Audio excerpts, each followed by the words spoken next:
Hi అండి, welcome to అనురాగాలు. ఈరోజు వీడియోలో very tasty and simple dosa recipe చూద్దాం. దోశ మనం వేసుకోవాలి అని అంటే ముందు రోజే మనం పిండి ప్రిపేర్ చేసుకోవడం స్టార్ట్ చేయాలండి.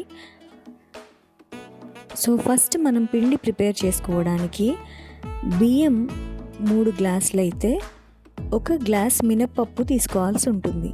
ఇక్కడ నేను 2 గ్లాసుల బియ్యాన్ని తీసుకున్నాను కాబట్టి 3/4 గ్లాసు మినప్పప్పును తీసుకుంటున్నాను. ఈ బియ్యం కంట్రోల్ బియ్యం అయితే ఇంకా బాగుంటాయండి దోశలు.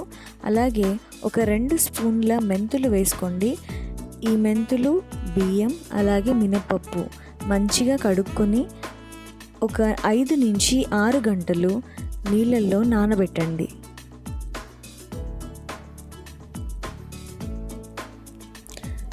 బియ్యం 5 to 6 అవర్స్ నానిన తర్వాత బియ్యాన్ని కడుక్కొని మనం ఒక మిక్సీ జార్ తీసుకొని మిక్సీ జార్లో వేసుకోవాలి.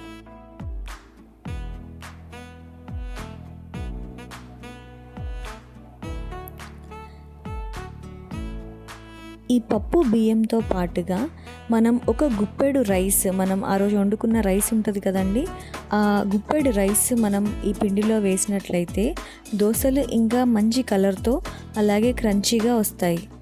సో పిండిని మనం మెత్తగా ఈ వీడియోలో చూపించిన విధంగా చాలా స్మూత్గా మిక్సీ పట్టుకోవాలి. మిక్సీ పట్టిన తర్వాత కంపల్సరీ మనం పిండిని మన చేతితో కలుపుకోవాలి.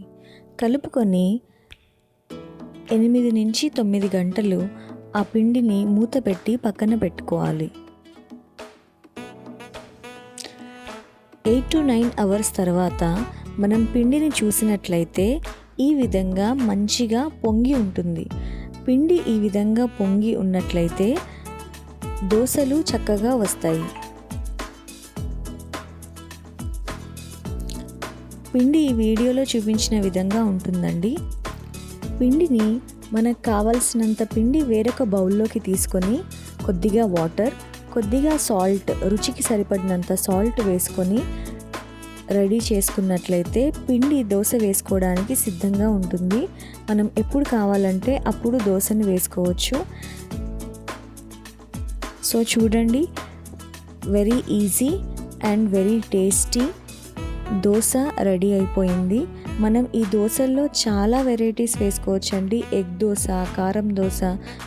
If you like this video, please like, share and subscribe.